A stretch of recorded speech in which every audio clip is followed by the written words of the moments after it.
കോഴിക്കോട് കായണ്ണ സഹകരണ ബാങ്കിലേക്ക് UDF നടത്തിയ മാർച്ചിൽ സംഘർഷം. ബാങ്ക് ജീവനക്കാർക്ക് പകരം CPM പ്രവർത്തകരെ കൊണ്ട് ക്ഷേമ പെൻഷനുകൾ വിതരണം ചെയ്യിക്കുന്നുവെന്ന് ആരോപിച്ചായിരുന്നു മാർച്ച്. വിവരങ്ങൾ നൽകാൻ കിരൺ ചേരുന്നുണ്ട്. കിരൺ, എന്താണ് വിശദാംശങ്ങൾ?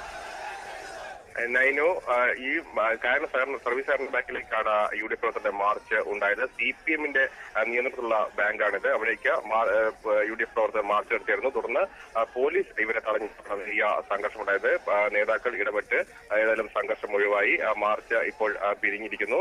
പ്രധാനമായും ഈ ക്ഷേമ പെൻഷനുകൾ വിതരണം ചെയ്തതുമായി ബന്ധപ്പെട്ടുള്ള ആരോപണം ഉയർത്തിക്കൊണ്ടാണ് UDF ഇപ്പോൾ ഏതായാലും വലിയ പ്രതിഷേധത്തിലേക്ക് തന്നെ കടന്നിരിക്കുന്നത്. CPM പ്രവർത്തകരെ ഉപയോഗിച്ച് ക്ഷേമ പെൻഷനുകൾ വിതരണം ചെയ്യുന്നു. ഒപ്പം ഇടത് സ്ഥാനാർത്ഥിയുടെ നോട്ടീസും ലഘുലേഖയും അടക്കം ഇതിനോടൊപ്പം വിതരണം ചെയ്യുന്നു എന്നുള്ള ഗുരുതരമായ ആരോപണമായിരുന്നു UDF ഉന്നയിച്ചത്. ഇത് സംബന്ധിച്ച് ഇലക്ഷൻ കമ്മീഷനും അതുപോലെ തന്നെ ജില്ലാ കളക്ടർക്കുമെല്ലാം പരാതി നൽകുകയും ചെയ്തിരുന്നു. ഇതിന് പിന്നാലെയാണ് ഏതായാലും ഇപ്പോൾ UDF ഒരു പ്രതിഷേധ മാർച്ച് കൂടി സംഘടിപ്പിച്ചിരിക്കുന്നത്.